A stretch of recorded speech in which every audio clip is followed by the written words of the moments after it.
Hey everyone, it's Robin at RS Island Crafts and welcome to my studio. Since this year we are going to be making quilt blocks during the live streams and over with my patrons on the Patreon channel, I thought that we could go ahead and make some mini quilt block design boards. I don't know 100% if this was an original idea by Lori Holt or just something that she improved on and it was given recognition for her. I'm going to put a couple links down below in the description box to her tutorial. There are other ones that you can read on blog posts and there's other videos, but I thought since she has been credited with the originality of it that we would go ahead and follow her tutorial. I did make one practice one, and as I was making it, I realized that you could make this entire project just from Dollar Tree finds. This little mini guy is 10 inches square. It is meant for a 6.5 inch block. I just worked up a little 9 patch since that's something we've been doing lately. I'm going to go ahead and make a large one. This one is going to be 18 inches square, and this will work for our 12.5 inch blocks.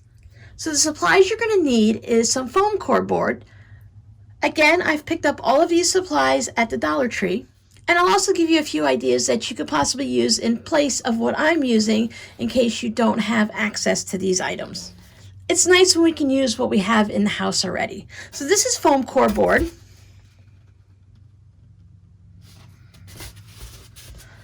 Picked it up at Dollar Tree. They just call it foam board. There is different colors. My store I know has a white and a black, and there's possibly some other colors, maybe an orange and a yellow.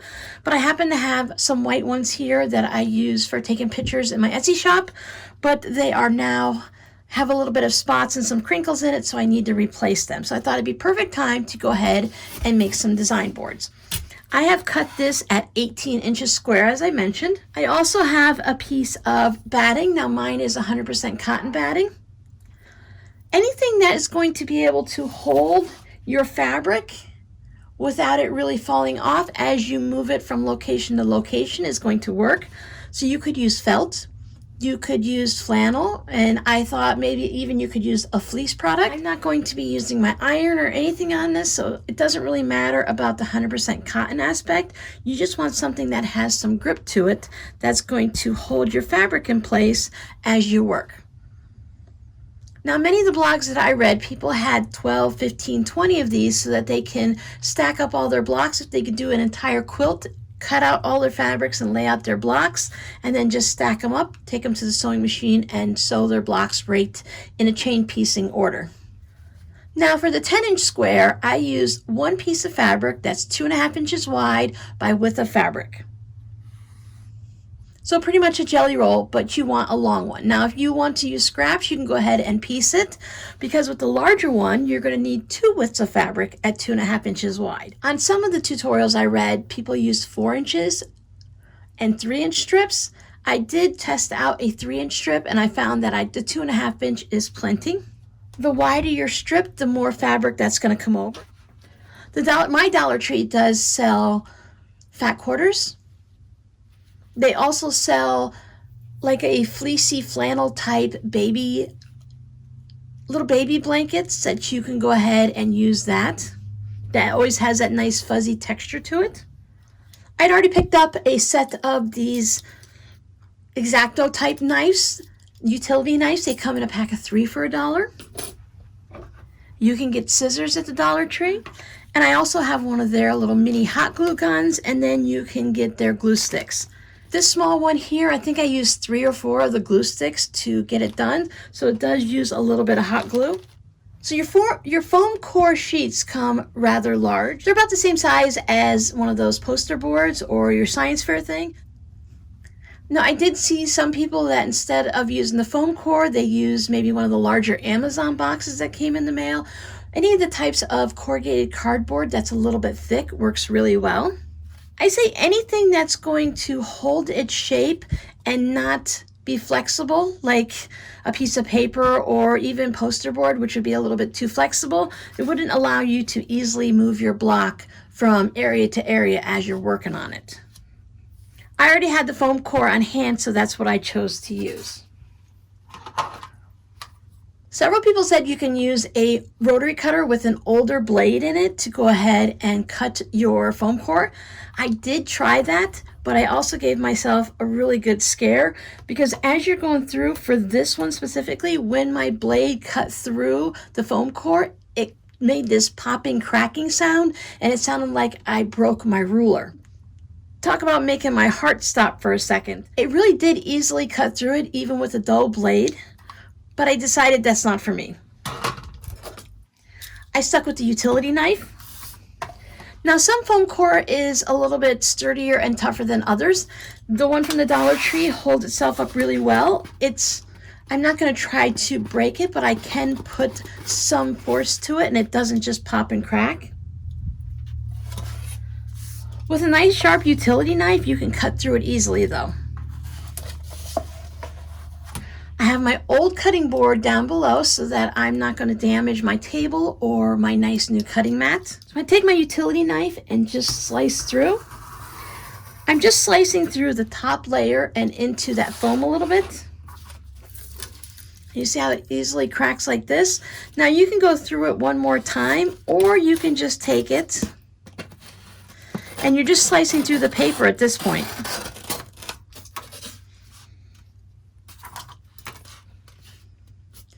If your edge is a little wobbly, don't worry about it. If you have a little bit of your foam core sticking out, I did go like this and it did press it down. You can also take a pair of scissors, maybe your old scissors that you use for cutting paper, and you can go ahead and trim it up with that.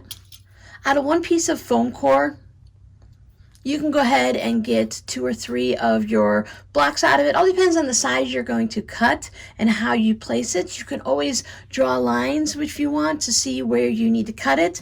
When of course you're making the 18-inch ones, it does take most of the foam core and you don't get as much. Now you could take your scraps and either run a line of hot glue down it just to hold the 2 pieces together. And then take a piece of duct tape and hold it. The hot glue would hold it together and give it that little extra stability, and then the duct tape would go on. Because if you're not careful, sometimes with the duct tape, it can actually create a hinge.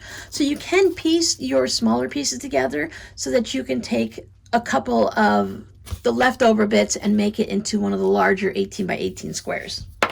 I'm going to leave this mat out because it's also great for a protection from the hot glue gun so that I can go ahead and use it and just set it on here.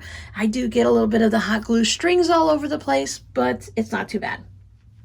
Now since my batting is 100% cotton, I'm able to go ahead and give it a nice press.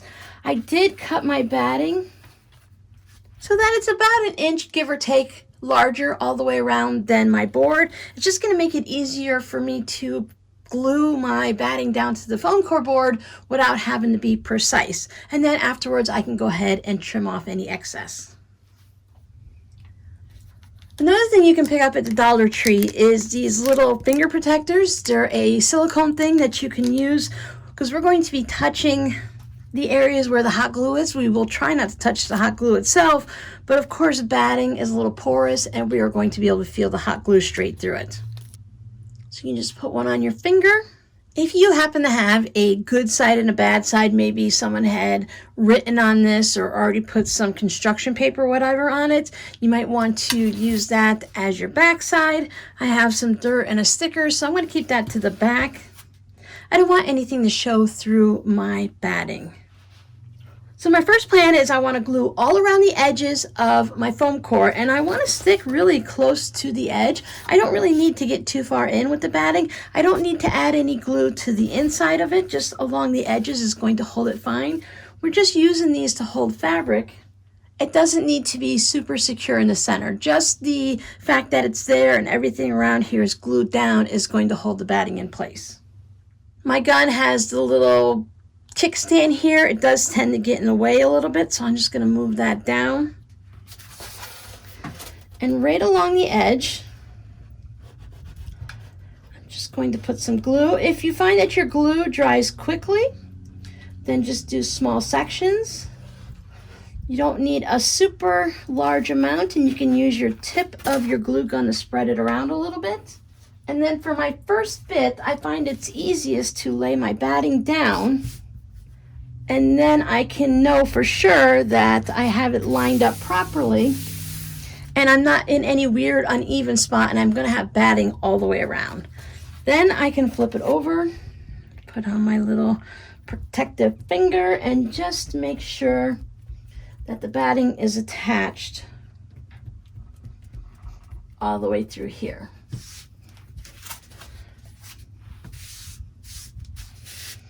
I can smooth it out. Just keep attaching.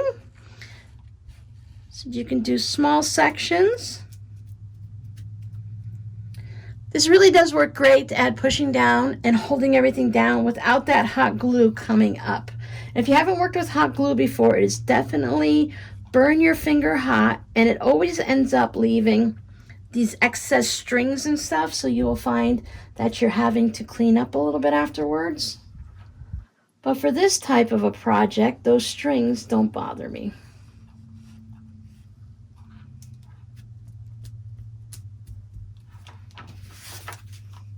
So I'm going to continue gluing all the way around.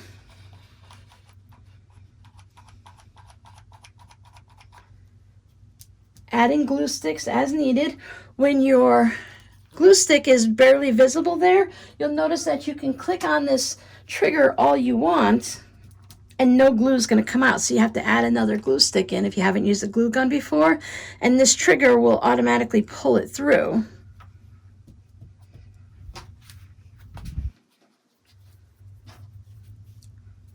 Bringing down more glue and enabling you to keep going. It just takes a little bit of a second or so to get it going down, and once it gets down into that area and grabs onto it, you're good to go. So let me just go ahead and glue this all the way around, and I'll show you my finished one. There it is, it's all attached. Now, if you didn't have a hot glue gun or you didn't want to use a hot glue gun, I think you could probably get away with that fabric glue, like a fabric tack. I don't know if your basic everyday school glue and Elmer school glue would work. I don't know if that would actually hold it down very well, but I think a fabric tack might actually work. Now you can take a pair of scissors and trim around to get all this excess batting off, but that made mine look all kind of ragged. I couldn't keep a straight line. This is my batting rotary cutter, so it has an old blade in it. It's sharp enough to go through one layer of batting. And just run it along, and it'll give me that nice straight edge. We're going to cover this with fabric, so if it's not perfect, it's not going to matter. It just frustrated me that I had the jagged edge when I was cutting with my scissors. But it does cut very easily. I wouldn't use my good fabric scissors in case you have to go through any bits of glue, or if you're going through any of the foam core by accident. I think this time mine is looking a lot better than last time. Again, we're going to cover up all of those edges, so just go ahead and trim your batting all the way around. So there it is. You can see this is the one where I was trimming with scissors, and then these are the other edges. I did have the thought maybe we could piece our batting and use our scraps to go ahead and make this board, but then I thought if you did that, you would be able to see the lines where you pieced it. Even if you used white thread, you would still be able to see it, and I like having the one smooth spot. But if you want to go ahead and franken piece your batting, go ahead and do that. If you are like me and you feel like, oh, I don't want to waste my batting, then you can go ahead and use the fleece or flannel or something felt like that, because you can get felt by the yardage. Now, in essence, we are going to put binding strips around our board. As I mentioned, I used 2.5 inch wide strips. Other people have used 3, 3.5, and 4. And what I did to test out to see what I wanted is I just cut some of my scraps to various widths. I cut one at 2.5, and then I cut one at 3.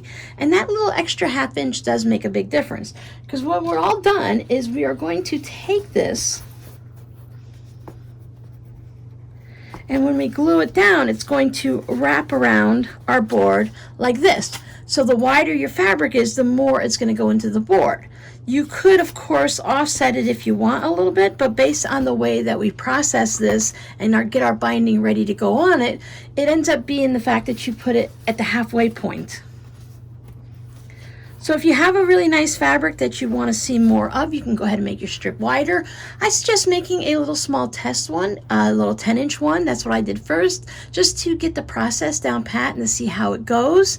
And then you can move up to the larger board. So that way you know if you liked it, if it was hard to get the strip. If you found it hard to glue the binding down, then maybe you do want to go up to a larger one. Now for the smaller board, just a width of fabric was plenty for it. I had a little bit extra, and here you can see this is where I joined it. Now in these you don't actually join it, it was just folded under and then I glued it down. It does give you this little bit of a ridge that when I first looked at it, it really kind of bothered me, and I was trying to think of different ways to make it nicer. But I think if I take my time and I get it all lined up nice and neat and I glue it down nicely, that it's really not going to bother me. I think the more you make, the better you'll get at the process, just like anything else, and that your sixth one is going to look that much better than your first one.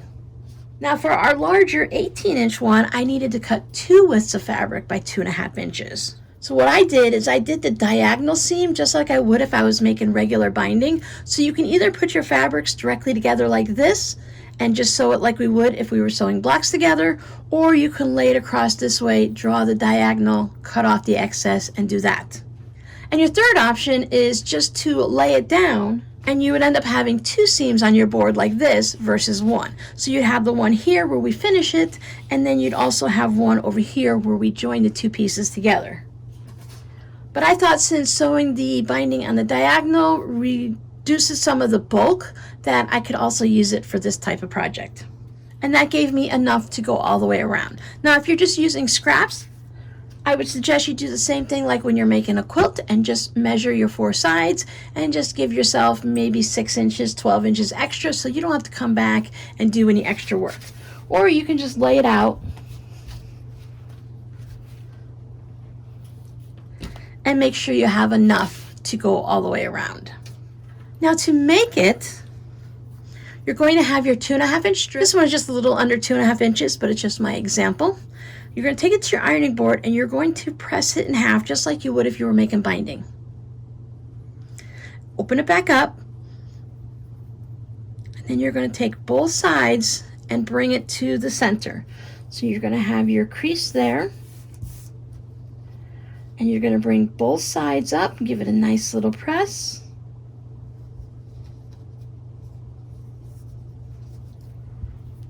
So that they meet in the center. If it gets a little off, it's going to be fine. Nobody's going to see it. This part is going to go directly up against our foam board so it won't be seen. Give it a nice press so that you have a long strip like this. And then when you're done, you're going to take it to the sewing machine and you're going to give it a little zigzag stitch straight down the center. You can see some of the fuzzies, so there is the center. They just met up in the center. I thought this dolphin fabric would be fun because it has all the different colors, so it's nice and bright, and I only had to use 1 piece of fabric. Or I should say 2 strips of fabric, 1 type of fabric. Now if you look at my board, it's hard to see with this fabric the right side and the wrong side unless I look for the little pieces of thread, and I didn't quite pay 100% of attention. So when I put this one on, I put it inside out basically, and I left these raw edges on the outside, but since I did a zigzag stitch all the way down the center to hold them, then I'm not gonna have to worry about it. It's not gonna fray, and if something happens I can always put another piece of fabric on it or run some type of fray check or something around there. If you have pre-made binding that's already purchased at the store or something like that, that's going to give you the same width. So mine came out to about 1.25 inches, then you can go ahead and use that. This is the part that used a little bit extra glue, so I'm going to have some glue sticks ready for myself. When I start gluing this down, I'm going to do similar to when we do a quilt, and I'm going to start on one side.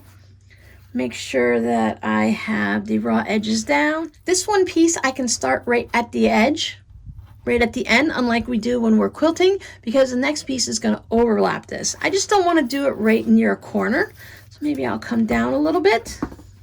Take my glue gun, and I'm just going to run a bead of glue. I don't want to go too far because, again, hot glue does cool down pretty quickly. Use the tip of my gun just to move it down a little bit. You don't want to have a whole lot because you don't want it squeezing out too much, but you want enough that it's going to hold the fabric. Double check. So when I take this, I will put it down. And I'm going to center it right on my zigzag. What you can do is you can lay it down on the table like this so that it centers exactly, and then just give it a gentle press. You don't want to push too hard because you don't want your foam core to buckle. Now I've been putting it right on the foam core, but I guess you could put it right down on the zigzag if you'd like.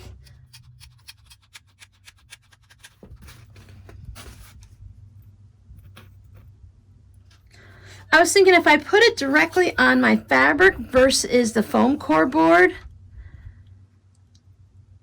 then if I didn't line it up properly, then it might not stick. But if I have it right here on the board, then no matter where I put the fabric, it's going to stick. Now I'm going to just go ahead and do this section by hand. It was much easier on the smaller board just to do a whole side, but since the glue dries pretty quickly,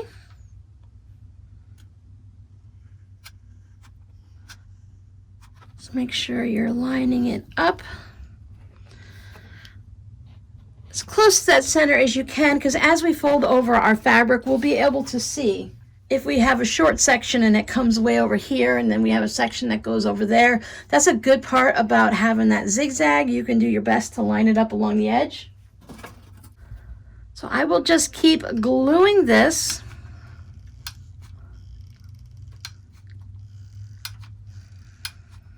You can see why it would take a decent amount of glue through here.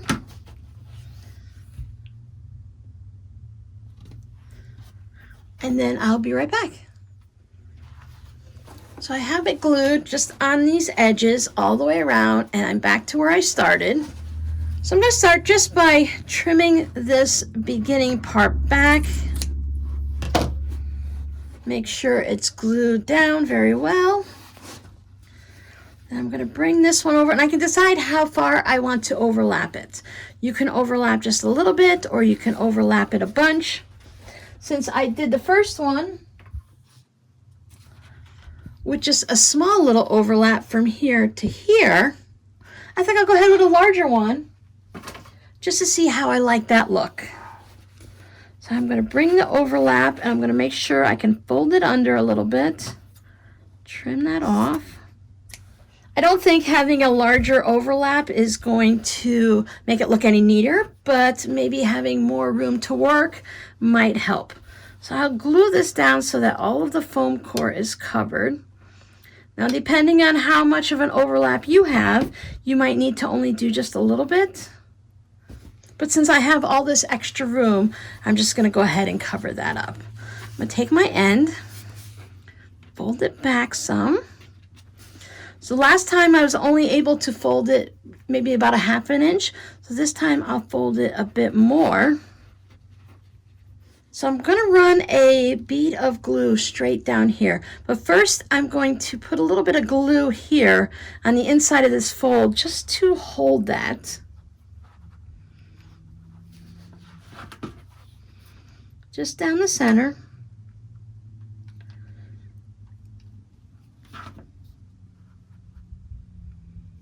Make it as even as I can.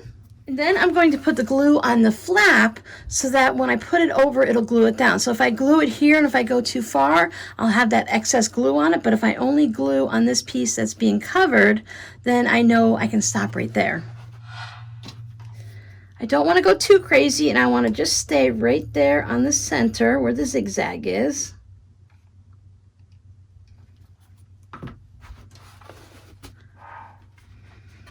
There we go.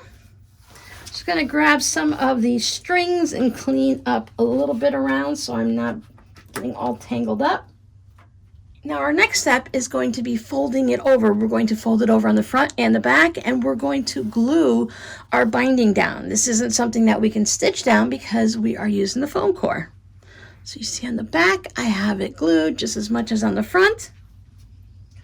And I thought, since we don't look at the back all the time, that that's a good place to start, where there's no batting. So you can get a feel for what you need to do and test out a couple things, figure out your miter corners, so that when you flip it over to the front, you'll have a better understanding and a better feel for how it's going to progress.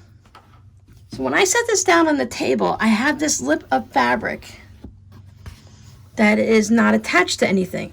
I'm going to run my glue along the fabric from just about at that corner all the way down to here. And when I put the glue down, I'm going to use the nozzle just to spread it around a little bit so it's not a big thick glob, and I want to come close to the outer edge of the fabric. Again, by putting it on the fabric, I'm not having excess on the foam core. Now, if you put too much, it's going to come oozing out, so you want to be careful. If it oozes out on the back, it is not that big of a deal. Just bring all that over. It's extra layers, so it's not too hot on my fingers.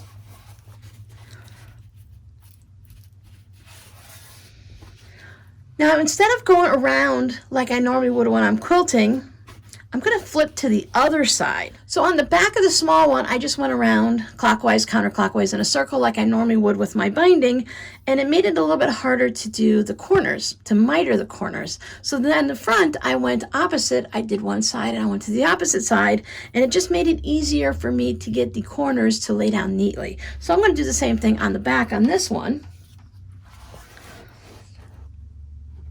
Go ahead and get my glue down. Again, just rubbing it everywhere. Try not to get off of the fabric. If you're not talking to people, if you're actually just doing it and not talking, it does make it a lot easier and a lot less clumsy. Just fold these over.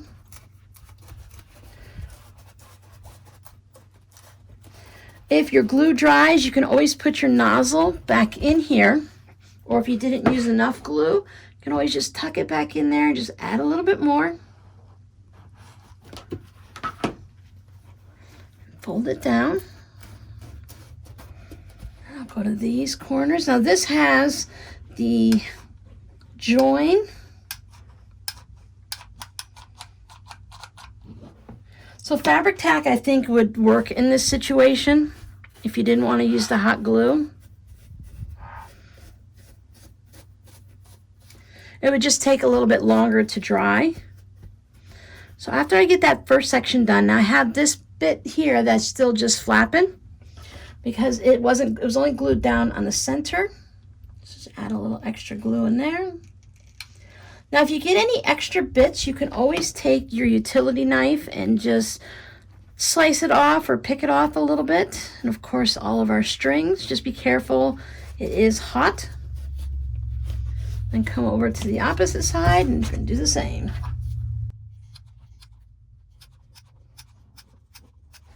You can also just fold it down like this if you don't want to touch it with your hands.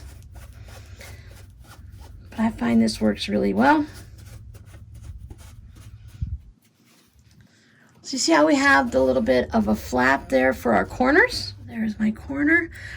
I'm not looking for a fancy miter corner like I would on my quilt. I am just going to fold that over just so that it sits down. I don't care if it goes exactly in the center. You can try and fiddle with it a little bit if you want, but I'm just happy to have it glued down like that. It doesn't bother me, especially on the back if it has that super miter. You put a little dab inside if you'd like, a little bit on the flap, and then just fold it over.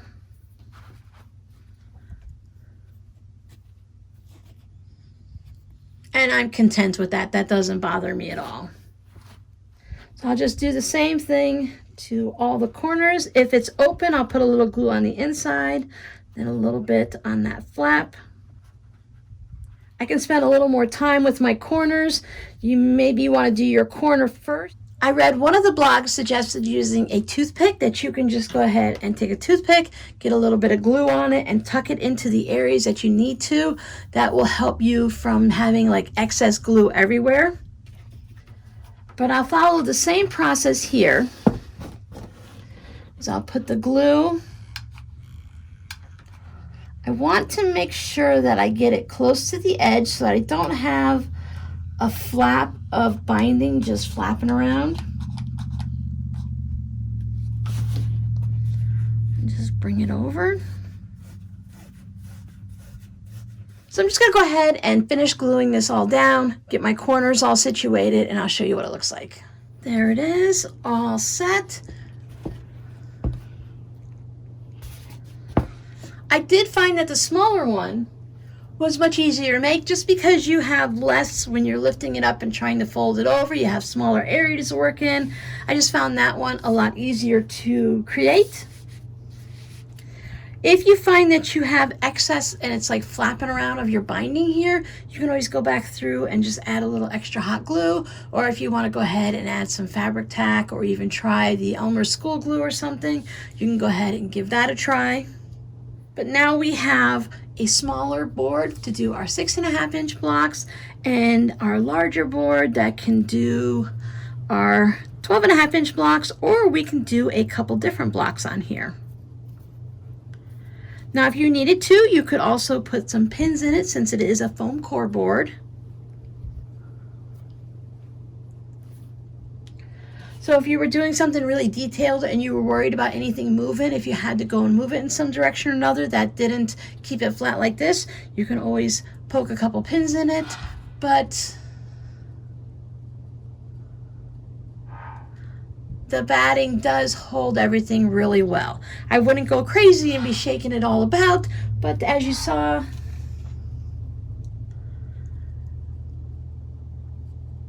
it did hold all of my pieces.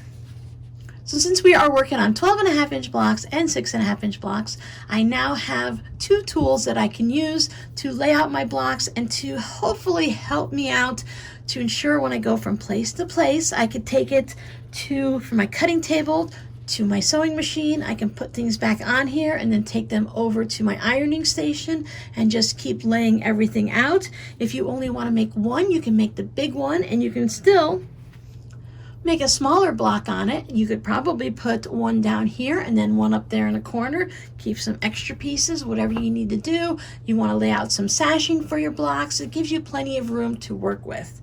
You can make larger ones, you can make smaller ones, whatever's going to work for you. So your code word for this week is going to be hot glue. Have you ever used hot glue? And during that time, did you ever burn yourself? I burnt my up. I still have glue stuck to my finger where I burnt it. People do recommend that if you're going to be working on hot glue, to keep a little small bowl of ice water nearby. So if you get glue on your finger, you can immediately put it into the bowl of ice water. Make sure you have a towel around it so you don't spill it. I'm just saying this from experience, because if there's anything nearby, I'm going to knock it over. But that way you can go ahead and put your finger in there and stop the burn from getting worse, because you could get seriously burnt. Hot glue guns aren't meant for children. So thanks for hanging out with me this week, and I'll see you guys in the next live stream where we're going to be putting these boards to good use. Bye.